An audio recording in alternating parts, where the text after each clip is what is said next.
Good morning, good morning, good morning. Good morning to you. Good morning, good morning, good morning. Good morning to you. Good morning, good morning, good morning. Good morning to you. Good morning, good morning, good morning. Good morning to you. Good morning, good morning, good morning. Good morning to you. Good morning, good morning, good morning. Good morning to you. Happy Friday, happy Friday.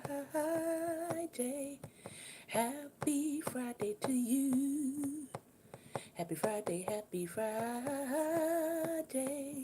Happy Friday to you.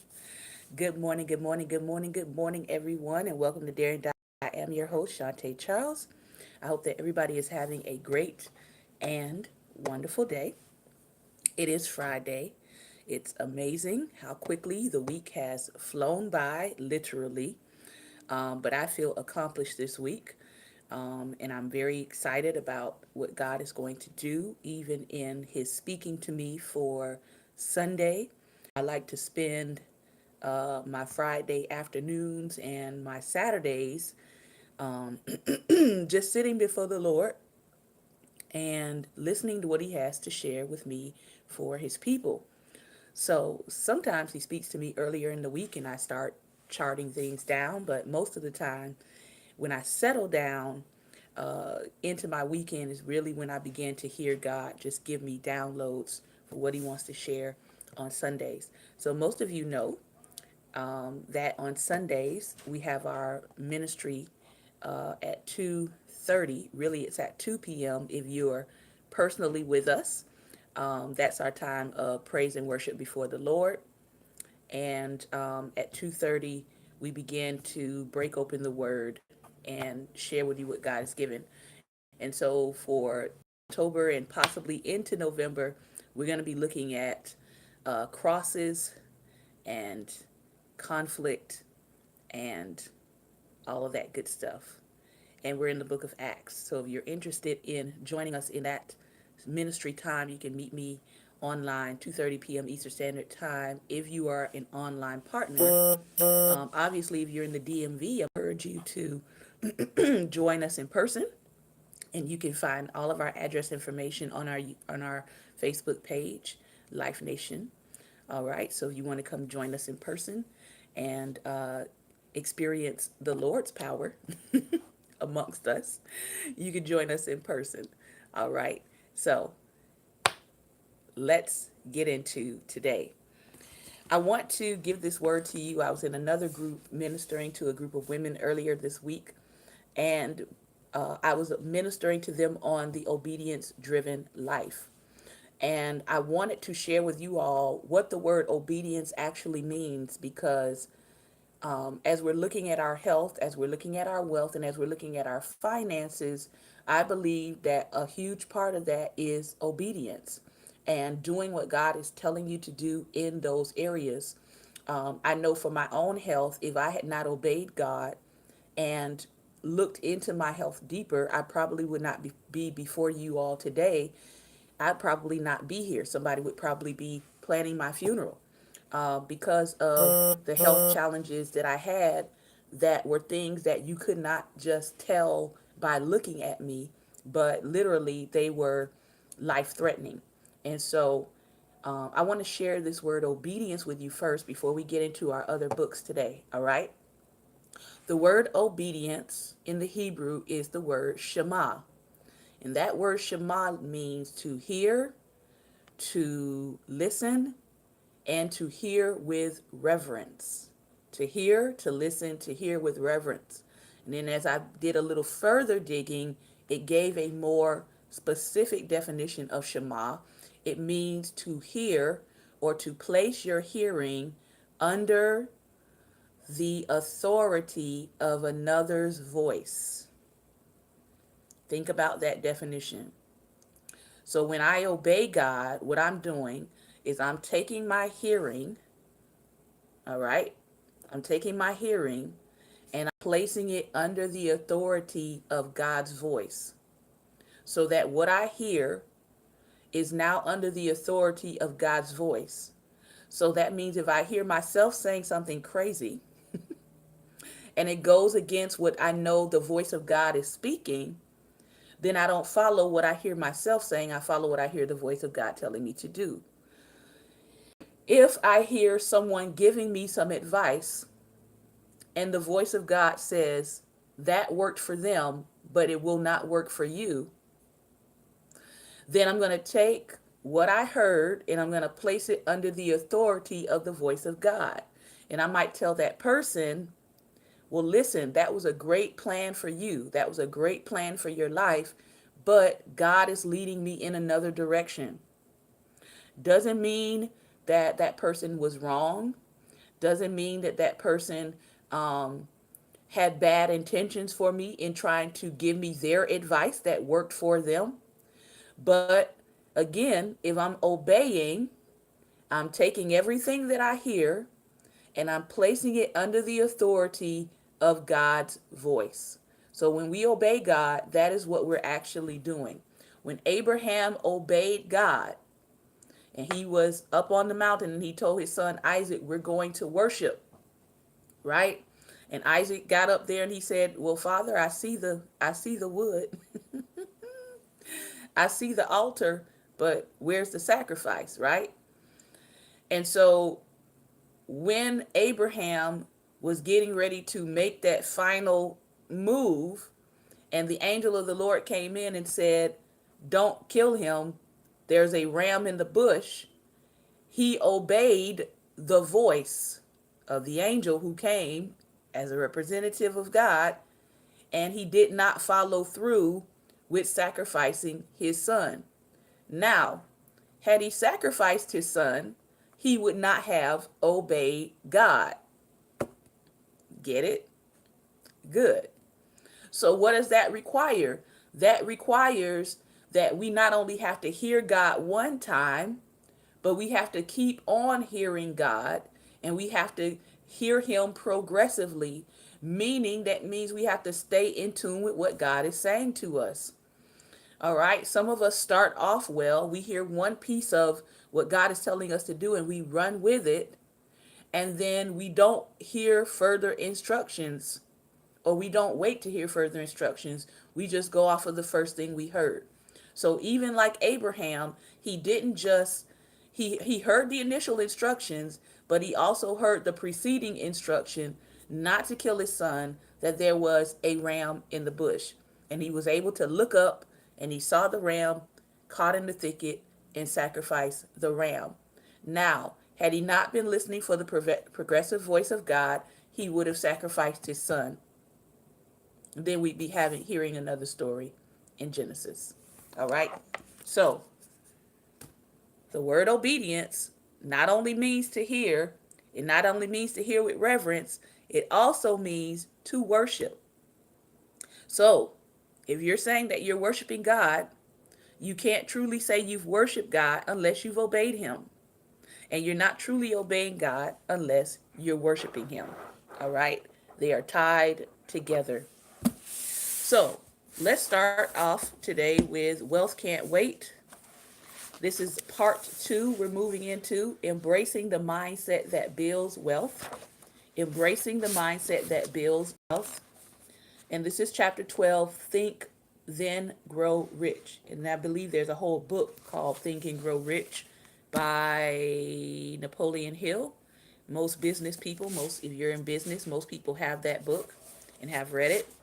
From there, we're going to move on to starting the chapter called The Newbie in your score. The Newbie, establishing credit for the first time. So if you are new to establishing credit, this would include high schoolers. This would include people who are still in college for the first time. You are probably new in establishing credit. And then if we have time today, we're going to look at the Bad Food Bible, and we're going to look at the topic of eggs. Some people say eggs are good for you. Some people say they're not. We'll see what the facts are. All right. So, wealth can't wait. Think, then grow rich. His great uncle Ted, he says, my great uncle Ted said, it is far easier to build wealth if you expect to be wealthy. It is far easier to build wealth if you expect to be wealthy. So much of wealth is about who you are and how you see the world. Wealth is about mindset, expectation, and mental commitment. As Felix Dennis says in The Narrow Road, getting rich comes from an attitude of mind. David considers himself lucky in a way. His grandfather was a poor child from a wealthy family. His great uncle in England let them live on his estate in Surrey while David's dad was serving in the army. David's family stayed in an extra house that would have been the groundskeeper's house. While he was at boarding school, David's parents would stay there. The relative he was most often around as a young man was his Uncle Ted, who was a multimillionaire back in 1975. David worked on his uncle's farm. His uncle was a hard worker and taught David the value of hard work from an early age. He also taught him the importance of mindset. And David never forget what he had said to him, that it's far easier to build wealth if you expect to be wealthy. And having built considerable wealth, we could tell that it's true. When you look at the world in the right way and approach it in the right way, the right things tend to happen. And it all starts with your attitude and your expectation. Like I expect the goodness of God to come to me today. It's far easier to build wealth when you're around the wealthy. It is no surprise to us that Warren Buffett donated his money to the Gates Foundation. It's also no surprise to us that Warren and Bill are friends or that they play cards together. Wealth attracts wealth just as poverty attracts poverty. If you're surrounded by poverty and raised in poverty, the odds of being poor are increased dramatically. Wealthy people have a mindset that is contagious. Poor people have a mindset also that's contagious. So if you want to build wealth, hang out with, learn from, and attract a community that supports wealth and wealth building. It's far easier to build wealth when you think correctly about money. Consider the expression, money isn't everything. While correct, this thinking is exactly what those who do not have money say to themselves to keep themselves poor and possibly satisfied within the lack of wealth. Conversely, if you start thinking about money differently, your experience with it will change. Perhaps the best known wealth book of all time is Napoleon Hill's Think and Grow Rich. If you haven't read it, we strongly recommend it. We also encourage you to think about the following. What role do you believe your thoughts play in building wealth? What is your position on money? What would you do with more financial abundance? Would it bring you closer to your destiny? What do you know about money? Because here's the thing, we know that the love of money is the root of all evil. But as I did a study on money, here's what I found out. People who bow down to money and worship money are actually serving mammon. People who understand that money is supposed to work for them don't bow down and serve money, but they find the avenues by which money is supposed to serve their purpose. And when you get locked into your purpose, then people recognize that you're locked into your purpose and you understand your purpose and you understand what money is supposed to be used for, and you have a plan by which that money is going to be used. Then people are willing to contact you to say, how can we help you move your plan forward?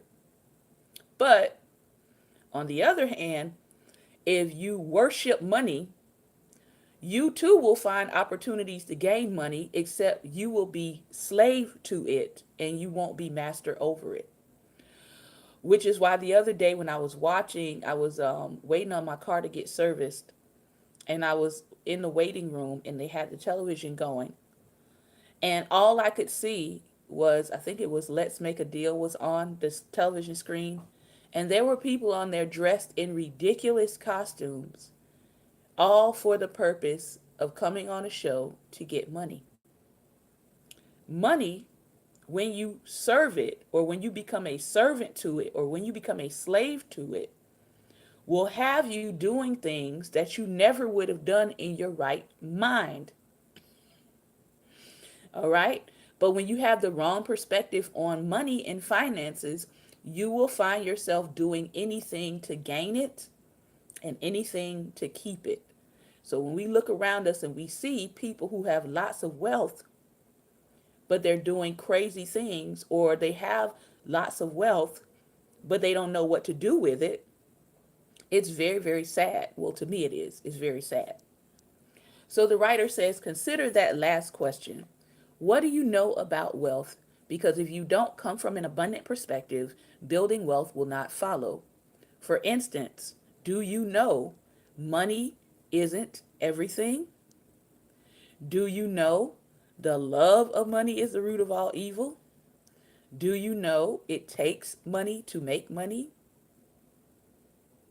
What we know about money is at the heart of whether we live an abundant life or struggle. It's important to explore your beliefs about money and where you got your beliefs from.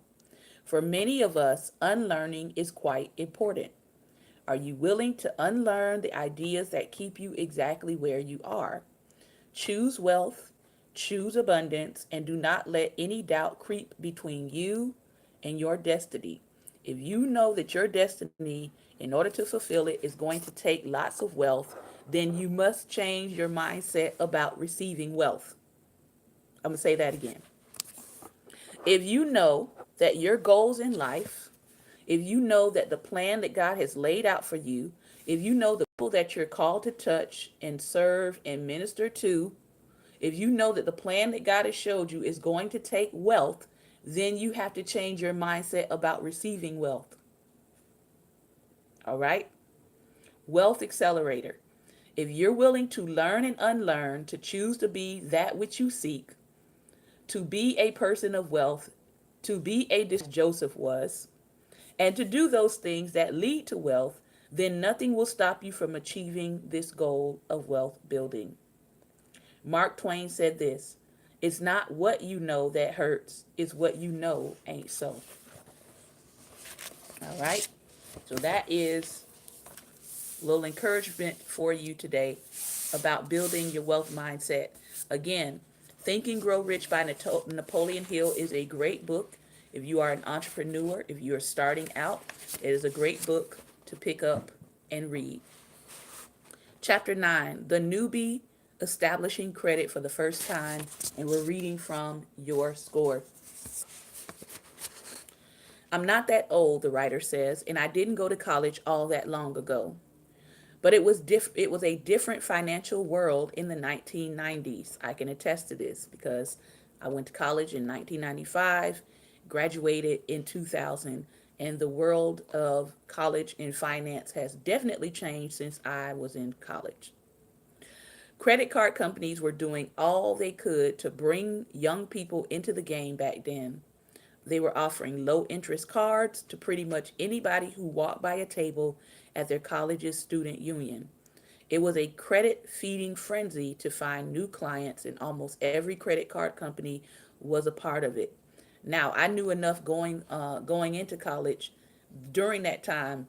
I was told by my family, whatever you do, do not sign up for a credit card at your student union. And sure enough, as the writer says, back during that time, during your first couple of weeks of school, they had all these credit card companies set up in the student union, and people were signing up for credit cards. It isn't that way anymore. Kenyatta says, I fell for that. Oh, man. Sorry to hear that. It wasn't that way anymore. Ever since the financial crisis that started in 2007, credit has become way harder to get. And that's true all the way up and down the spectrum, from a $500 limit credit card for 20-year-olds to $250,000 mortgage loans for young couples. In fact, Credit card companies aren't even allowed to solicit on college campuses anymore because of what happened with credit cards. Now, everybody from Capital One to Bank of America wants to take a look at your credit profile. And if you're 25 years old or younger, you most likely have either a non existent credit profile or one that's pretty one dimensional. Maybe you have 4 years of school debt and you haven't started paying it back yet. The numbers in dozens of studies on credit show it too. Young people 25 and under are initiating new lines of credit at a lower rate than at any time since the 1930s, both because credit is harder to get and because they're already strapped by big school loan payments and low starting salaries.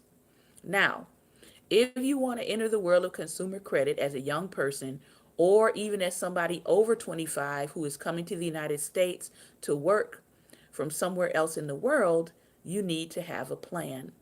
You're going to have to do more than just sign your name and pick up your free t shirt. I shouldn't even phrase it as want to. When you have student loans to manage, the workplace to enter, car loans to qualify for, rental apartments and home mortgages to get, and insurance to set up, you have to be a part of the world of credit to some degree. And that covers just about everybody in the modern American world. There are some prominent people in the world of personal finance, such as Dave Ramsey, who believe your goal should be to have credit score 0, meaning you don't borrow money and you don't participate in the consumer credit marketplace. Under that scenario, you never apply for a line of credit and the credit bureaus wouldn't have a score for you. Dave brags on his show about having no credit score himself. Now, in fairness, I do see where he's coming from. His goal is to convince people to avoid racking up a bunch of debt, and that is partly good advice. But as we talked about in the second chapter, you're going to be evaluated through your credit score for a lot more than just credit cards and mortgages. If you totally opt out of the system, you're going to restrict your options. That's something Dave doesn't have to worry about as the owner of a company with 500 employees and real estate that he can pay for with cash. As a regular person, you might be able to find a credit union that will manually underwrite you for a mortgage. But the truth is, you won't get the loan if you don't get the job. The job where employers actually use a credit check as a pre interview screen. It might be strange to think about a multimillionaire 20-year-old professional athlete or a world famous musician from Europe being in the same boat as a student who is just walking out of college with a marketing degree and a beginner job. But that is really the case. As noted in Chapter 2, it doesn't matter what income you have, what hit singles you've written, or what round you were drafted in. Your credit score is based on your history of using credit. So if you haven't used credit in this country, you aren't going to have a score. Here's the point. If you're coming out of school with a stack of student loans that have up to this point been deferred, you don't have any positive credit history, just debt. Or if you lived overseas and came to the United States on a work permit, you're not going to be able to get an American credit card without getting a social security number. And you aren't going to have a credit score until you do that. Whatever positive credit you build up in your home country doesn't transfer to the United States. However, somebody should be working on that in the legal field, right? You would think that they would have figured this out by now if they're letting immigrants come into the country, but there is no law that helps them to transfer their good credit to the United States. Hint, hint, lawyers. Let me give you an extreme example. If you played one season of college basketball, turned pro, were picked in the first round of the NBA draft, you're going to have millions from your signing bonus and a major shoe endorsement money in your bank account. But unless you're interacted with the world of credit, those millions will not translate into any kind of credit score. So you could do a couple of things. You could either try to buy property outright to begin to establish some wealth in the real estate sector, or you could try to rent something, and that's going to require a credit score. One of my clients fit that exact scenario a couple of years ago. He was 20 years old, and after playing a year of college ball, he was drafted very high. After signing his contract and his shoe deal, he had just under $3 million in cash in his bank account. Now, because most of us know the way America works, you have to ask yourself the question then, if you know that giving these young black men $3 million in cash or more and just slapping it in their bank account is not going to help them, why don't you establish them with a credit card that's got the forward of part of the money of their cash money? Why don't you add to that in their contract a prepaid credit card to start building their credit? To me, this is not rocket science. I'm just asking for all those of you who are entertainment and sports and entertainment lawyers, why don't y'all add that as a part of their contract? Say, like he just said, this player got $3 million in cash, but he has no credit.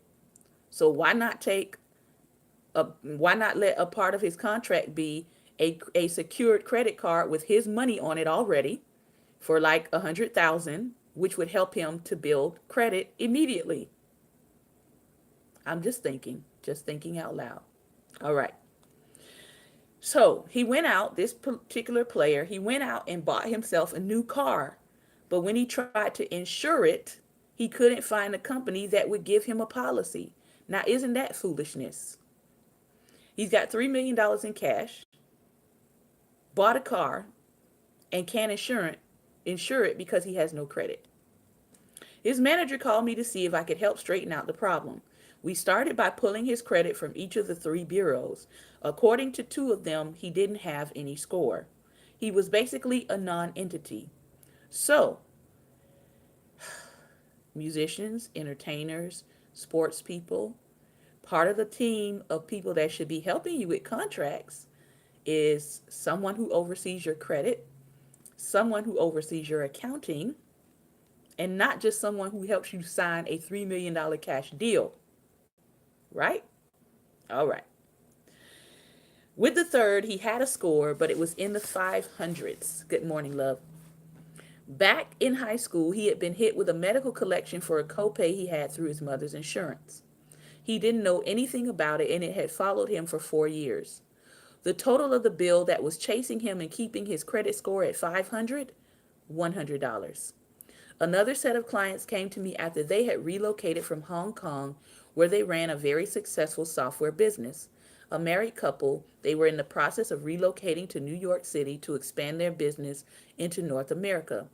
They had a lot of cash, but were interested in financing a home purchase because of how low the interest rates were on mortgages.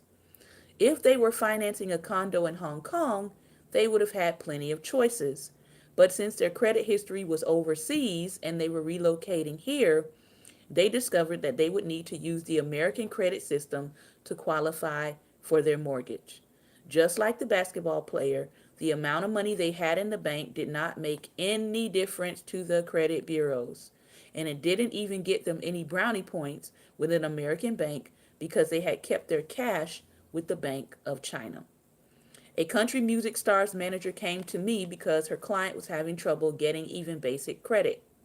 The manager had been booking hotel rooms for her client under her own personal credit card, but as it turned out, the music star wasn't able to rent a car because she didn't have her own credit. She could do something as simple as buying a plane ticket on her own.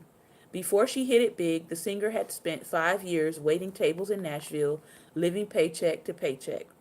She shared a small apartment with a friend and had an old car her parents had given her when she graduated from high school. She had never developed a credit profile, and that was still true after 2 years of sold-out concerts and singles on iTunes. Hard to believe the computer automated systems that the credit card companies used didn't care that the singer had performed at the Grammys and was about to headline a national tour. In terms of her credit, she did not exist. One client came to me because he was trying to get a mortgage on an $800,000 apartment in New York City. He was a vice president of one of the major media companies, and he had used corporate credit cards, took corporate car service to get around, rented the same small apartment for virtually all of his credit life, more than 20 years. He made $500,000 a year, had virtually no expenses, and was prepared to put down a big down payment for the bank's purposes, but he was an unknown. For each one of these clients, they had to start the credit process in the same way that a new college graduate would after taking a regular job in a regular town anywhere in the United States. It's like learning to walk. Every person has to go through it and figure it out before they can start to run. What follows is the exact same plan I use with my new credit clients, divided into two paths. The first route is what I call the slam path. If you come to me and you need a credit score in the 700s in 90 days, this is the path that you take. It requires a lot of time and attention, as well as the help of understanding friends or family members who will be willing to let you tag along on their good credit temporarily. The second route is the conventional path for people who don't have access to a willing friend or family member who has established credit. It's totally doable for anyone who doesn't have a footprint with credit bureaus, and it can get you in the 700s and qualify for a top tier mortgage in 9 months to a year. If you're a young person looking to take this route, it would be worth it to start doing this before you graduate so you're ready to hit the work world at full speed. So, next Friday, grab your friends, grab your fellow college students, grab your teenagers, and we're going to talk about the newbie ways for establishing credit for the first time, the 90-day credit slam, and the 9 months to a year for the young professionals. All right? You've been warned. You got a week. Tell them to join this broadcast on Friday morning at 11 a.m. Eastern Standard Time. Okay? It's going to save them years, years of frustration. All right? Last book for today. We're going to talk about eggs from the Bad Food Bible. How and why to eat sinfully. Now, my family is an egg eating family. If you all are egg eaters, you can put some hearts on the screen. I know some people don't eat eggs. I know some people only eat the whites. And then I know some people that eat them raw with the yolk. All right? I don't do raw eggs, but I do eat them scrambled. And my husband makes well, I won't tell you what he makes.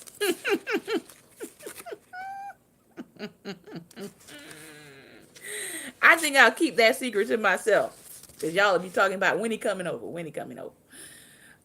But yeah, we eat eggs. I'll just say that. All right. The writer says, when I was growing up, my family generally didn't qualify as healthy eaters. We didn't just indulge in most of the foods covered in this book. We overindulged, but not when it came to cholesterol. My parents were rabidly anti-egg. They were anti-shrimp. They were anti-butter. Anything they thought might lead to increased cholesterol was forbidden. I love eggs. In fact, I love breakfast. Bagels, cream cheese, lox, bacon, and of course, eggs. Almost more than any other meal. So, in an attempt to try to find a way to eat eggs without getting all that cholesterol, I turned to egg white omelets. Disagree with me if you want, but I think egg white omelets are a crime against nature. They have no taste. The texture is all wrong. They don't hold well together, and they don't feel satisfying as you eat them or after. I choke them down, but with great protest. Over the course of my life, I've tried all the egg substitutes as well, and they're similarly flawed. For most of my life, however, I was unable to ignore the science arguing that eggs and the cholesterol they contain are bad for me. For decades, experts pointed to cholesterol as the reason so many people had heart disease. We were told this again and again, and most of us took it at face value, including me. Finally, though, Those egg white omelets got the better of me. I began to dig deeper into the science literature on cholesterol, and what I found complicates the dire picture the medical establishment painted for us. To be sure, certain kinds of cholesterol really are bad for us, but not all. Some we actually need, but which is which? So, good cholesterol versus bad cholesterol. Cholesterol is a fat like substance that occurs naturally in animal tissue. Like fats, it's a type of waxy, water repellent compound called lipids. And many foods that are high in saturated fats, such as dairy products, for instance, are also high in cholesterol. Cholesterol hurts us by getting into our blood, where it causes heart disease, still the biggest killer in the industrial world. When you have too much cholesterol in your blood, it can stick to the walls of your arteries.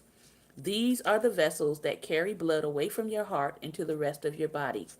And if you want them to be nice and smooth so that the oxygen, nutrients, and other vital resources transported by your blood can reach the rest of your body without difficulty. Your arteries contain a thin layer of cells known as endothelium. I think I said that right.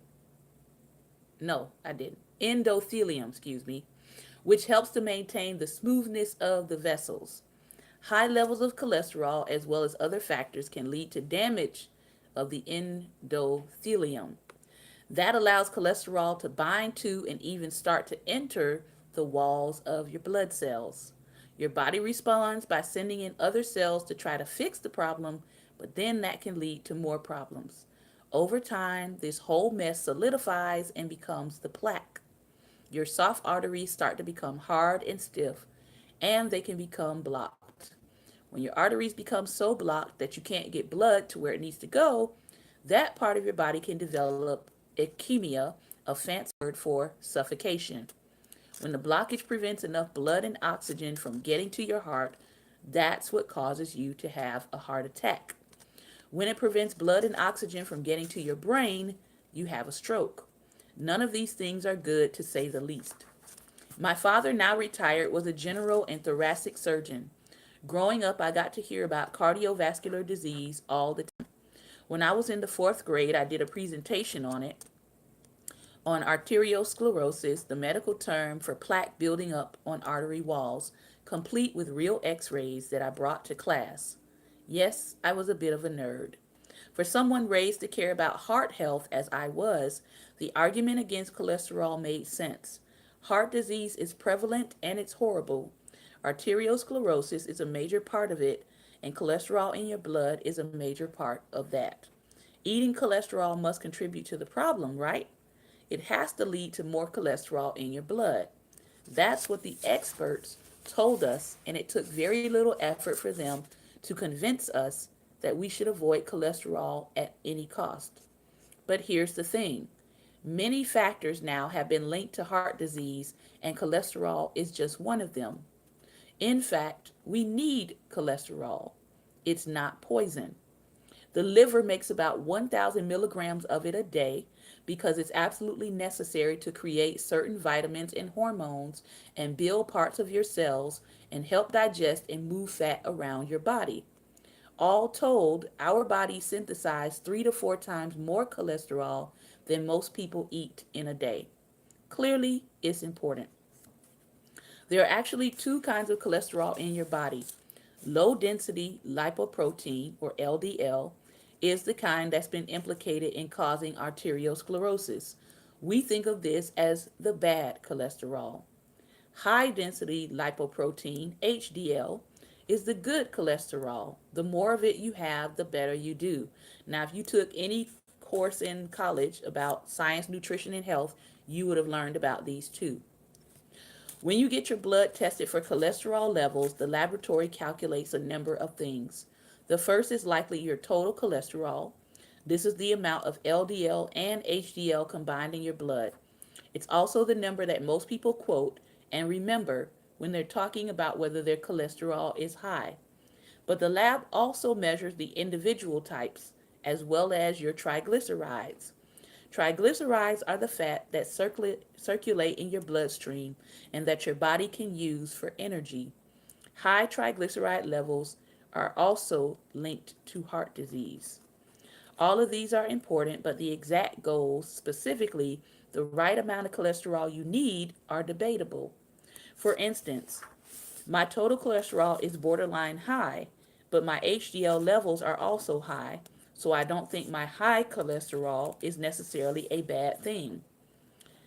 Because I have more good cholesterol and less bad, the total cholesterol doesn't matter that much. But this view is somewhat controversial. Some people rely on the ratio between when determining their overall health. Others focus on total cholesterol, and still others look at the HDL and the LDL. No one knows exactly which method to choose. Further, it's still unclear as to whose cholesterol levels should be monitored. Everyone's only those people in specific groups. For a long time, we tested just adults for a high risk. Then we started screening pretty much every adult. In recent years, there have been calls to begin screening children as well, although there is a lot of opposition to that idea. We don't necessarily know what to do with children once we test them. For instance, we don't know whether kids with high cholesterol will become adults at high risk. We don't know whether intervening with them will make a difference when they are adults. We also don't know whether there are long term implications of putting kids on cholesterol lowering drugs at an early age, potentially for decades. In short, when it comes to cholesterol, there are many open questions, but what generally hasn't been contested, at least, is the idea that we should avoid cholesterol in our food, which is a pity because the cholesterol you eat has less to do with your cholesterol levels than you might think. Dietary cholesterol is not the problem. For a long time, guidelines like those from the USDA told us that we should limit our intake of cholesterol to no more than 300 milligrams a day. That's not a lot. Just one egg has about 220 milligrams of cholesterol. A two-egg omelet would therefore be a bad idea. Forget a three-egg omelet. One egg might be okay so long as we really try to limit our cholesterol intake for the rest of the day. Cholesterol warnings have been in effect since the 1960s. Since 1994, the U.S. government has required food companies to report cholesterol values on labels so we can make more informed choices. We have listened to the warnings. We cut out eggs, we cut out meat, we cut out shrimp. Today, the average adult male in the United States consumes about 340 milligrams of cholesterol a day, and many experts complain that's still too much. All of these guidelines and recommendations are based on a big assumption that eating cholesterol raises blood cholesterol level.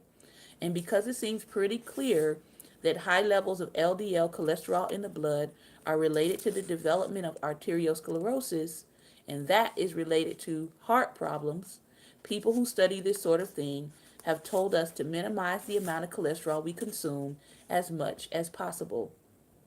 But the fact remains, all of this advice is still based on an assumption.